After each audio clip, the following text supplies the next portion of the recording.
20वीं शताब्दी की एक देन है, जो कि स्टेट के कार्यक्षेत्र का ग्रेजुअल एक्सपेंशन दिखाती है, जहाँ की स्टेट जिसका मूल काम लॉ एंड ऑर्डर मेंटेन करना, कॉन्ट्रैक्ट्स की रक्षा करना, लोगों के अधिकारों की रक्षा करना होता है, वह लोगों के जीवन में सुविधाएं देने का काम करता है। और अधिक से अधिक क्षेत्रों में, चाहे वह शिक्षा हो, रोजगार हो, सड़कें हों, भवन निर्माण हो या कोई और अन्य विषय हो, में राज्य अपनी भागीदारी बढ़ाता है। और इसको बढ़ाने के लिए राज्य को संसाधनों की जरूरत पड़ती है, और इन संसाधनों की व्यवस्था राज्य जो है टैक्सेशन से, जो कि डायरेक्ट टैक्सेशन धनाढ़ वर्गों पर और इनडायरेक्ट टैक्सेशन दोनों अमीर और सामान्य वर्ग पर लगाता है। और साथ ही साथ विशेषकर 20वीं सेंचुरी में केंद्रीय बैंक बनने के बाद इन्फ्लेशन के माध्यम से पैसे छाप करके बैंक जो है सेंट्रल बैंक गवर्नमेंट की हेल्प करता है, जिससे कि गवर्नमेंट अधिक से अधिक कल्याणकारी काम कर सकती है। ये वही कॉन्सेप्ट है जिसकी बात जॉन मेनार्ड कीन्स ने डिप्रेशन के दौरान की थी। उनका ये मानना था कि अगर अर्थव्यवस्था में कोई संकट है तो नोट छाप करके लोगों को काम दे करके, चाहे काम प्रोडक्टिव हो या ना हो, काम दे करके सिस्टम की एज अ होल डिमांड बढ़ाई जा सकती है और हम डिप्रेशन से बाहर आ सकते हैं। और हम देखते हैं कि डिप्रेशन के बाद ही अमेरिका में विशेषकर फ्रैंकलिन डी रूजवेल्ट ने न्यू डील की स्थापना की, नई नई नीतियां बनवाई, जिसमें कि राज्य का अधिक से अधिक भागीदारी चली। इसी तरह से ब्रिटेन में भी बेब्रिज रिपोर्ट के बाद और अधिक कल्याणकारी राज्य की स्थापना की गई। परंतु एक महत्वपूर्ण बात यह है कि उस समय कहीं ना कहीं इन समाजों में वर्कफोर्स ज़्यादा जवान थी और बूढ़े लोग कम थे। और आज हम देखते हैं कई सालों के बाद यूके हो चाहे अमेरिका हो, बुजुर्ग लोग बढ़ रहे हैं और बूढ़े लोग ज़्यादा हो रहे हैं और वर्कफोर्स में लोग घट रहे हैं। हालांकि अमेरिका में इस कमी को जो वहाँ बाहर से जो माइग्रेंट्स आ रहे हैं वो पूरी कर रहा है। इवन यूके में भी इसीलिए माइग्रेशन बढ़ी है ताकि बाहर से आने वाले लोग वर्कफोर्स का काम कर सकें। पर कहीं ना कहीं आज ये दिखाई दे रहा है यूके यूएसए में कि इतनी बड़ी आबादी को वेलफेयर पे रखना स्टेट के फाइनेंसिस के लिए पॉसिबल नहीं है। और कहीं ना कहीं इन दोनों देशों में, इवन सारे वेस्ट के देशों में, वेलफेयर स्टेट पतन की ओर अग्रसर है। इवन जो नॉर्डिक कंट्रीज है जिनको कल तक बड़ा आदर्श में रहता था, चाहे डेनमार्क हो, नॉर्वे हो, स्वीडन हो, उनका वेलफेयर स्टेट भी संकट में है। कारण यह है, एक तो अपनी जो लोकल आबादी है वो बूढ़ी हो रही है, और दूसरा जो बाहर से इमिग्रेंट्स आ रहे हैं उनको भी वेलफेयर स्टेट की सारी सुविधाएं दी है। उससे ये हो रहा है कि वेलफेयर स्टेट में की किटी में के राजकोष में पैसा कम कंट्रीब्यूट लोग कर रहे हैं और ज़्यादा लोग उस पर रिलाय हो रहे हैं। तो ऐसे में प्रश्न ये उठ रहा है, क्या जो लोग बाहर से आते हैं माइग्रेट होकर के, क्या वो उस लोकल देश का वेलफेयर स्टेट डिजर्व करते हैं या नहीं करते, स्पेशली तब जब उन्होंने पास्ट में कोई कंट्रीब्यूशन ना दिया हो। तो अब ये राय बन रही है कि जो लोग बाहर से आएंगे उन्हें कोई वेलफेयर स्टेट की फैसिलिटी नहीं मिलेगी, उन्हें अपने लिए स्वयं कंट्रीब्यूट करना पड़ेगा, तब उन्हें वेलफेयर दिया जाएगा। अन्यथा उनको डायरेक्ट बेनिफिट पास ऑन करने से वेलफेयर का, जो ऑलरेडी एग्जिस्टिंग लोग हैं जिनके पूर्वजों ने, जिन्होंने खुद अपने जीवन में वेलफेयर के लिए कंट्रीब्यूट किया है, देश को समृद्ध बनाने में कंट्रीब्यूट किया है, उनकी आर्थिक स्थिति खराब होगी। यही बात कमोबेश इकबाल मिल्टन फ्रीडमैन ने भी कही थी कि 1913-14 से पहले यूएसए में कोई भी आदमी आ सकता था। यूएसए इमिग्रेंट्स की कंट्री थी और कोई इसका विरोध भी नहीं करता था। कारण ये था कि जो वेलफेयर स्टेट था वो डेवलप नहीं था और बाहर से आने वाले किसी व्यक्ति को कोई मुफ्त की वेलफेयर स्कीम नहीं मिलती थी। उसे खुद आकर के अपनी आजीविका कमानी पड़ती थी, और वो आजीविका तभी कमा सकता था जब वो कि लोकल देश के लिए, यूएसए के लिए कुछ कंट्रीब्यूट कर सके, तभी वो यूएसए आ सकता था। पर आज जब से हमने वेलफेयर स्टेट बढ़ाया है तो ऐसे लोग भी माइग्रेट होकर के आ रहे हैं यूएसए या डेवलप कंट्रीज में, जो कि कोई प्रोडक्टिव काम नहीं कर सकते, पर क्योंकि यहाँ बेटर जीवन की फैसिलिटीज़ है, इस लालच में वो आ रहे हैं। और इसका सीधा इम्पैक्ट उन देशों की आर्थिक स्थिति पर पड़ रहा है जो कि समृद्ध थे, और उनका अपना वेलफेयर स्टेट कमजोर हो रहा है, उनके अपने नागरिकों की स्थिति क्या हो रही है, खराब। तो फ्रीडमैन का ये आइडिया बड़ा ज़बरदस्त है कि फॉर एग्जाम्पल बांग्लादेश से यदि कोई लोग भारत में काम करने आते हैं, आए काम करें, पर उन्हें भारत में एक पैसे की भी वेलफेयर फैसिलिटी नहीं मिलेगी विदाउट उनके कॉन्ट्रीब्यूशन के। वो खुद कॉन्ट्रीब्यूट करें तब उन्हें कोई सुविधा मिलेगी, अन्यथा कोई फैसिलिटी ना मिले। वो अपनी मेहनत पे काम करें, आइडेंटिफाइड हो कौन है बांग्लादेश के आए हुए लोग, और फिर उनसे कॉन्ट्रीब्यूशन लेने के बाद फिर वो काम कर सकते हैं और कानून के दायरे में रह सकते हैं। बजाय इसके कि बांग्लादेशी भारत में इन्फिल्ट्रेट करें और फिर यहाँ के नागरिक बन जाएं और फिर यहाँ के नेचुरल रिसोर्सेज को क्लेम करना शुरू कर दें, फिर यहाँ के वेलफेयर स्टेट को क्लेम करना शुरू कर दें, ये तो भारत के नागरिकों के लिए बुरा होगा।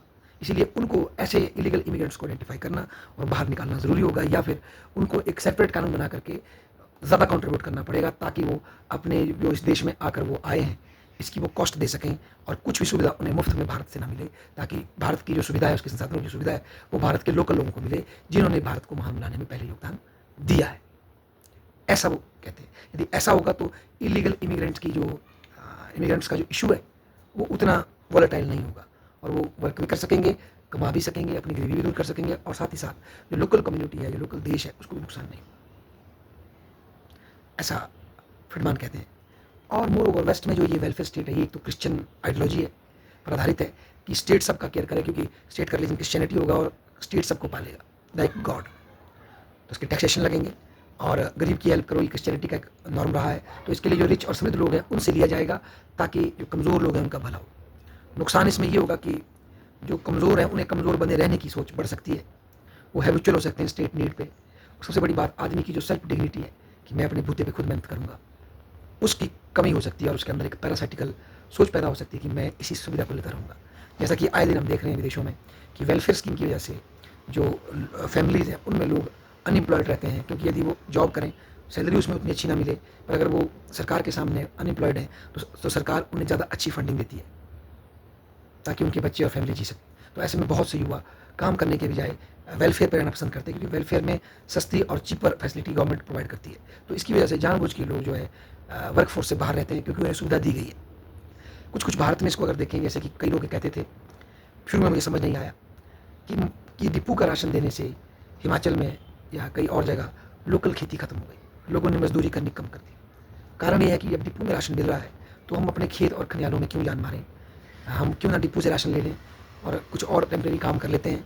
तो पहले जब डिपू से राशन नहीं मिलता था तो लोग अपनी कुछ छोटी ज़मीन भी हो उसका पूरा प्रयोग करते थे ताकि अपने भोजन की आवश्यकताओं को पूरा कर सकें। पर परिणाम स्वरूप आज ये हो रहा है कि हिमाचल में, विशेषकर लोअर हिमाचल में या जहाँ कम प्रोडक्टिव खेती है, लोगों ने खेती छोड़ ही दी है, क्योंकि अगर गेहूँ और यही खाना है या उगाना है तो डिपू से मिल रहा है सस्ते दामों में।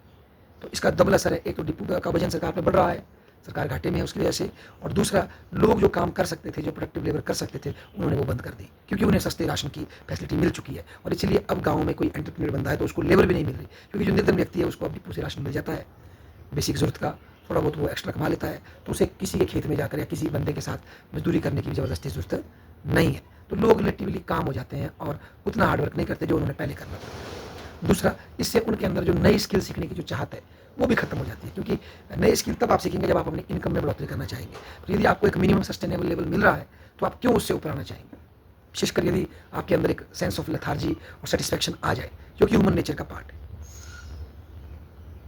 ऐसा ये भी एक वेलफेयर स्टेट की बहुत बड़ी क्रिटिसिज्म है। मतलब थॉमस सोल कहते हैं और डॉक्टर मिल्टन फ्रीडमैन भी कहते हैं कि वेलफेयर स्टेट आपको फेल होने पर रिवॉर्ड करता है कि आप पीछे रह गए तो आप ऐसे रहो, हम आपको सुविधा देंगे, ना कि आपको आगे बढ़ने के लिए प्रेरित करता है कि नहीं तुम अभी फेल हुए, प्लीज़ जल्दी आगे बढ़ो। क्योंकि हर बार अगर आप पीछे हटेंगे आपको सुविधा मिलती रहेगी, तो आपको आगे बढ़ने के बजाय फेल होने में प्रीमियम आएगा। और दूसरा, जब हम पाएंगे कि दूसरे व्यक्ति को कोई फैसिलिटी मिल रही है तो तीसरा आदमी भी चाहेगा मुझे वो फैसिलिटी मिले। फॉर एग्जाम्पल, जैसे रिजर्वेशन शुरू हुई, हम देखते हैं SC और STs के लिए हुई, पर बाद में ग्रेजुअली ये रिजर्वेशन की पाई जो है OBC ने भी मांगी और अब EWS भी मांग रहा है या कोई माइनॉरिटी भी मांग रही है। तो यही अक्सर वेलफेयर स्टेट में होता है, इसकी जो स्कीमें होती हैं वो धीरे धीरे सभी उसका महत्व समझते हैं और प्रत्येक वर्ग उसमें शामिल होना चाहता है, चाहे फिर वो कमज़ोर हो या स्ट्रांग हो, सब उसका लाभ उठाना चाहता है, कोई भी उस लाभ से वंचित नहीं रहना चाहता। और तीसरी बात, वेलफेयर स्टेट जो सुविधा देता है अक्सर उसका ज़्यादा लाभ या उसका प्रॉपर यूज ज़्यादा लोग स्ट्रॉन्ग लोग ले जाते हैं, वीकर सेक्शन नहीं ले पाते। अगर हम रिजर्वेशन का इतिहास देखें भारत में या कहीं और भी, अफर्मेटिव एक्शन का या पब्लिक फंडिंग का, तो आप देखेंगे जितने भी गवर्नमेंट की जो स्कीमें हैं, सरकारी जो अच्छे इंस्टीट्यूशंस हैं, उनका लाभ जो है कहीं ना कहीं मध्यम वर्ग और अमीर वर्ग ले जाता है। गरीब आदमी उसका लाभ लेने तक पहुंच ही नहीं पाता। रिजर्वेशन का लाभ लेने के लिए समाज में जो गरीब दलित समाज के बच्चे हैं वो तो बड़ी लेट पहुंचते हैं, उनसे पहले उनकी तुलना में जो जो रिलेटिवली थोड़े बेटर हैं, रिचर हैं, वो रिजर्वेशन का ज़्यादा लाभ ले जाते हैं। ट्राइब का भी अगर हम देखें, हमारे पूरे भारत में ट्राइब में वो फैमिली सबसे आगे हैं, इलीट हैं, जो कि ज़्यादा पढ़ी लिखी और स्ट्रॉन्ग है। और कुछ फैमिलियाँ ऐसी जो आज भी, बल्कि अधिकांश फैमिलियाँ ऐसी जो आज भी सबसिस्टेंस लेवल पर जी रही हैं और उनके बच्चों को उस मेन स्ट्रीम सोसाइटी में आने के लिए भी बहुत समय लगेगा। कारण क्या है कि उनके बच्चों के पास अभी बेसिक गुड एजुकेशन ही नहीं है, और उसके बाद माता पिता के पास एक्स्ट्रा पैसा नहीं है क्योंकि बच्चे को आगे हायर इंस्टीट्यूशन में सपोर्ट कर सके। तो एक कारण यह है कि ये बच्चा उसका लाभ ले ही नहीं पाता है। फॉर एग्जाम्पल जैसे अब EWS स्कीम है, तो यदि गवर्नमेंट की पैरामीटर सख्त नहीं होंगे तो इसका भी अधिकांश लाभ वो ले जाएंगे जो कि EWS फैमिली में भी थोड़े से सशक्त होंगे। तो कहीं ना कहीं वेलफेयर का जो लक्ष्य होता है वो उसके वास्तविक एम को पहुंच ही नहीं पाता, ऐसा वेलफेयर स्टेज के आलोचक कहते हैं। दूसरा, वेस्ट में क्या हुआ है वेलफेयर स्टेज की वजह से, सिंगल मदर का फिनोमिना बढ़ा है, सिंगल फैमिली का, क्योंकि औरतों को ये लगता है कि अगर मेरा पति और मेरी नहीं बन रही है तो मैं अकेले भी ले सकती हूँ क्योंकि मुझे स्टेट फंडिंग करेगा। तो इसलिए इसकी वजह से औरतें जब ये पाया गया जब वो सिलेक्शन करती हैं अपने प्रेमी का, अपने पति का, तो अक्सर वो उतनी ज़्यादा कॉन्शियसली नहीं देख पाती, क्लेवरली नहीं देख पाती, और कई बार वो सिंगल मदर बन जाती हैं। और स्टेट में उनको प्रेरित करता है कि अगर आप सिंगल मदर रहती तो हम आपको अच्छी फंडिंग करेंगे। तो उसकी वजह से फैमिली टूट रही है। यदि ऐसी कोई फंडिंग ना होती तो शादी करने से पहले पुरुष और स्त्री ज़्यादा बेटर अंडरस्टैंडिंग डेवलप करते और कलेक्टिवली जो है ज़्यादा फोकस करते अपनी फैमिली को आगे बढ़ाने का। ऐसा भी कई स्टडीज़ में पाया गया है। दूसरा, वेलफेयर स्टेट के कारण जो विमेन एम्पावरमेंट का जो कॉन्सेप्ट आया है तो वो पॉजिटिव, तो उसका नेगेटिव असर ये पड़ा है कि विमेन एम्पावरमेंट के नाम पे विमेन एम्प्लॉयमेंट की होप या विमेन्स के लिए सोशल सिक्योरिटी के चलते बहुत सी विमेन्स जो है फिर वैवाहिक जीवन के प्रति आकर्षित नहीं होती हैं, विवाह करती हैं या तो बहुत लेट करती हैं, और उसकी वजह से आप देखा गया है कि वेस्टर्न सोसाइटी में जो बर्थ रेट है वो डाउन जा रहा है, और कई सोसाइटीज़ तो अब विलुप्ति की तरफ बढ़ रही हैं क्योंकि उनके जो प्रोक्रिएशन रेट है वो बहुत तीव्रता से गिर रहा है। एक कमी ये भी वेलफेयर स्टेट में पाई गई है।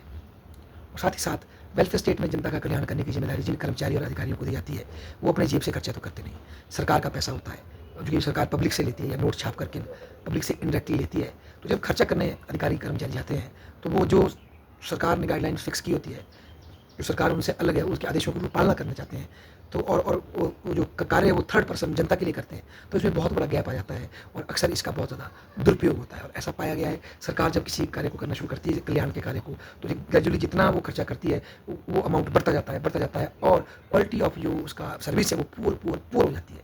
इसका उदाहरण आप स्कूलों में देख सकते हैं, अस्पताल में देख सकते हैं कि या किसी और संस्थान में देख सकते हैं कि जितना आप स्टाफ लगाएंगे स्टाफ बढ़ता जाएगा, ब्यूरोक्रेसी काम को एक्सपेंड करती जाएगी, पर जो क्वालिटी ऑफ वर्क है वो पुअर होता जाएगा। फॉर एग्जाम्पल अगर हम कॉलेजों में ही देखें, स्कूलों में ही देखें, तो टीचर जब ज़्यादा लगाए गए तो उनमें से बहुत से लोग तो फाइलें भरने में लग गए। जो पढ़ाने का मेन काम था उससे हटकर वो फाइल भर रहे हैं, वो खिचड़ी की लिस्ट ही बना रहे हैं। जो पढ़ाने का मूल काम है उससे बढ़ते जा रहे हैं, और जितनी आप संख्या बढ़ाएंगे, जितना पैसा आप और खर्च करेंगे, उससे क्वालिटी बढ़ेगी नहीं बल्कि समस्या वैसी रहेगी। और हर बार ये एक्सक्यूज दिया जाएगा ये स्कीम इसलिए फेल हुई क्योंकि पैसे की कमी थी। जब यहाँ तक अच्छा रिजल्ट नहीं ला सकी तो क्या वही चीज़ को फॉलो करने से क्या रिजल्ट अच्छा आ जाएगा? ऐसा मिल्टन फ्रीडमैन और वेलफेयर स्टेट के आलोचक कहते हैं। और दूसरा, वेलफेयर स्टेट की वजह से जो टैक्सेशन लगता है रिच के ऊपर, तो रिच लोग जो सक्सेसफुल होते हैं अपनी मेहनत से, अपनी एफर्ट से, वो फिर धीरे धीरे इन वेलफेयर स्टेट से भागने का या निकलने का या इसको सर्वर्ट करने का एक रास्ता ढूंढते हैं, क्योंकि उन्हें लगता है कि अगर हम कामयाब होते हैं तो हमें टैक्स पे करना पड़ता है, जबकि ऑलरेडी हमारी कामयाबी से समाज को लाभ हो रहा है। तो ये भी एक मतलब इसका एक एंगल है। और दूसरा, वेलफेयर स्टेट में समाज के जो सशक्त बल होते हैं, जो मेहनत कर सकते हैं, जो विजनरी होते हैं, उनके ऊपर अधिक से अधिक रोक बढ़ती जाती है। इसकी वजह से समाज में जो रियल ग्रोथ है वो स्टाइफल हो जाती है। बहुत बहुत धन्यवाद। ये कुछ कमियां मैंने बताई कल्याणकारी राज्य की। धन्यवाद।